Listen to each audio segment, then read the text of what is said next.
কেউ যদি আপনাকে ঝগড়া বিবাদ করে, গায়ে পড়ে আপনাকে খেপানোর চেষ্টা করে, আপনি নিজেকে ঠান্ডা রাখবেন। আপনার জন্য একটা সান্ত্বনার হাদিস আছে, কিভাবে ঠান্ডা রাখবেন ওই হাদিসটার কথা মনে রাখবেন, এবং মাঝে মধ্যে এই হাদিস লিখে বাসা বাড়িতে বিভিন্ন জায়গায় লাগা রাখতে পারেন, মোবাইল স্ক্রিনে, কম্পিউটার স্ক্রিনে এটা ভাসিয়ে রাখতে পারেন, যাতে করে আপনার মোটিভেশন হয়। আবু দাউদে বর্ণিত একটা হাদিস নবী করিম সাল্লাল্লাহু আলাইহি ওয়াসাল্লাম থেকে বর্ণিত হয়েছে, তিনি বলেছেন, আনা যাইমুন বিবাইতিন ফি রাবাদিল জান্নাতি লিমান তারাকাল মিরা ওয়া ইন কানা মুহিক্কা। অর্থাৎ নবীজি বলেছেন, আমি জান্নাতের মধ্যে একটি প্রাসাদ পাইয়ে দেওয়ার, জান্নাতে প্রাসাদের মালিক হওয়া মানে কিন্তু দুনিয়ার মতো কোন ফ্ল্যাট প্লট বা বাড়ির মালিক হওয়ার মতো না। দুনিয়াতে মানুষ মালিক হয় কতদিনের জন্য? আপনি একেবারে দুবাইয়ের পামজমারিতে ফ্ল্যাট কিনলেন, আপনি নিউ ইয়র্কে ফ্ল্যাট কিনলেন, অস্ট্রেলিয়ার সিডনিতে ফ্ল্যাট কিনলেন, খুব সুন্দর সুন্দর জায়গায় দামি ফ্ল্যাট বাড়ি কিনলেন, কতদিন ভোগ করবেন? 50, 60, 70, 80 বছর, ঠিক না বেঠিক? মালিকানা তো এই পর্যন্তই। এরপরে মালিক হবে কে? ছেলে, বউ, অন্য কেউ। এরপর তো আপনি মালিক না, নাকি? তাহলে দুনিয়ার মালিকানা হলো 60, 70, 80 বছর বয়স পর্যন্ত। তাও তো মানুষ কিনতে কিনতে তো 40, 50 বছর হয়ে যায়। এরপরে মরার বাকি থাকে আর 10, 20 বছর। 10, 20 বছরের জন্য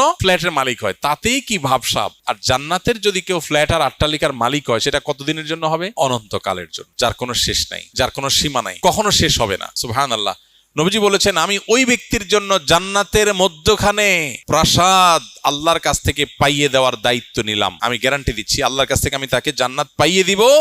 যে ব্যক্তি ঝগড়া করার উপলক্ষ তৈরি হওয়ার পরেও অন্যায়ভাবে তার উপরে জুলুম করা হচ্ছে, তারপরে সে কথা বাড়াচ্ছে না, কেন? ঝগড়া বাড়বে সেজন্য। সে নিজেকে নিয়ন্ত্রণ করছে, মুখ বুজে চলে আসছে, কথা বাড়াই নাই, পুরা উল্টা পাল্টা বলতেছে, পুরা অন্যায় করতেছে। চাইলেই এখানে এটাকে নিয়ে সামনে বাড়ায় ঝগড়া করা যায়, কিন্তু সে ঝগড়াটা এড়াইতে চাচ্ছে, এই জন্য বলছে, ভাই থাক, ঠিক আছে ভাই, আপনি যা বলছেন ওকে। সে সামনে কথা বাড়াইতে চায় না। নিজের ন্যায়ের উপরে থাকা সত্ত্বেও, ন্যায়ের উপরে থাকলে সাধারণত একটু ঝগড়া করতে বেশি মন চায় না। শয়তান তখন উস্কায়, শয়তান বলে যে, এই তুমি চুপ থাকবা, কি দুঃখে মিয়া, সে তো উল্টা পাল্টা কথা বলতেছে। আরে এসব উল্টা কথা মানা যায় নাকি? ঝগড়া করার পর কেউ জিজ্ঞেস করে, ভাই এত চেঁচাচেঁতি করলেন কেন? আরে ভাই কি উল্টা পাল্টা কথা শুনেন না, মাথা ঠিক থাকে। শয়তান যুক্তি দেখায় না। কিন্তু ইমানদার, বুদ্ধিমান ইমানদার, যে ওই যে জান্নাতে আল্লাহ নবীর দায়িত্ব নেওয়া প্রাসাদের মালিক হতে চায়, সে কি করবে?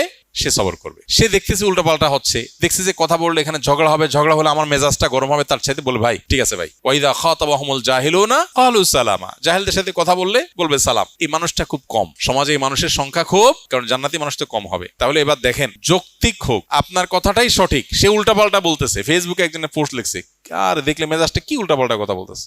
এই জন্য আপনি কমেন্ট বক্সে গিয়া তার গোষ্ঠী উদ্ধার করে গালিগালাজ দিলেন, সে আবার আপনার গোষ্ঠী উদ্ধার করে, আপনি আবার তার দাদার গোষ্ঠী উদ্ধার করলেন।